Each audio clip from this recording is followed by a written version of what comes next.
শৈশবের গ্রামের বাড়িতে কাঁকড়া খাওয়ার স্মৃতি আজও মনে পড়ে। আজ চেষ্টা করলাম সেই স্বাদ ফিরিয়ে আনার।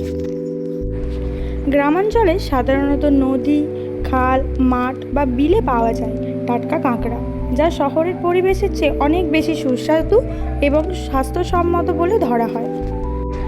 ভিন্ন ভিন্ন অঞ্চলের কাঁকড়া রান্নার ভিন্ন ভিন্ন রকমের রেসিপি পাওয়া যায়। কেউ ঝাল, কেউ ভুনা, কেউ দুধ কাঁকড়া ইত্যাদি রান্না করে থাকেন। কাঁকড়া কাটার সময় একটা কথা মনে রাখা খুবই দরকার। কাঁকড়া কাটা বা পরিষ্কারের সময় সতর্ক থাকতে হবে। কাঁকড়ার দানা বা খোসা ভালোভাবে পরিষ্কার করতে হবে। মাটির উনানে কাঠের রান্নাতে খাবারের স্বাদ আরও আলাদা হয়ে ওঠে। আমি আপনাদের সামনে আজকে নিয়ে এসেছি কাঁকড়ার ঝাল। দেখে নাও কীভাবে কাঁকড়ার ঝাল করা হয়। কাঁকড়ার ঝাল গ্রামের এক জনপ্রিয় ও স্বাস্থ্যকর পদ, যা সাধারণত ভাতের সঙ্গে পরিবেশন করা হয়। প্রত্যেক গ্রামের অঞ্চলে কাঁকড়ার ঝালে নিজস্ব স্টাইল।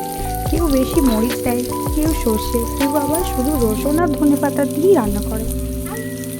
তো আমি আজকে পেঁয়াজ, রসুন, টমেটো, কাঁচা লঙ্কা দিয়ে কাঁকড়ার ঝাল করে দেখাচ্ছি।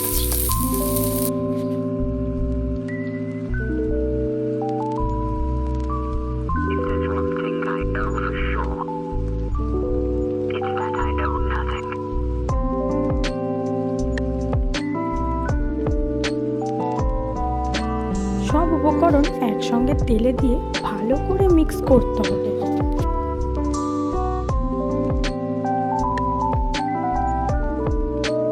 মিক্স করা হয়ে গেলে তার মধ্যে ভালো করে পরিষ্কার করে রাখা কাঁকড়া দিয়ে দিতে হবে।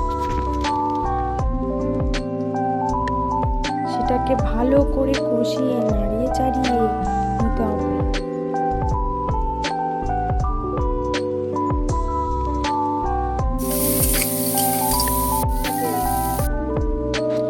তার মধ্যে পরিমাণ মতো জল দিয়ে দিতে হবে।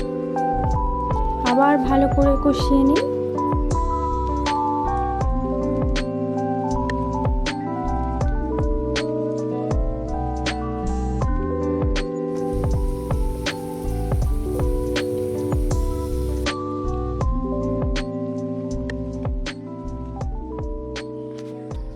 ভালো করে ফুটে উঠলে নামিয়ে নিতে হবে।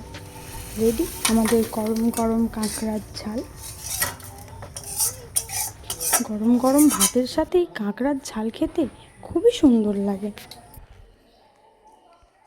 তো এই ভিডিওটা কেমন লাগলো? ভালো লাগলে সবাই please like, comment and subscribe করে দেবেন। Thank you.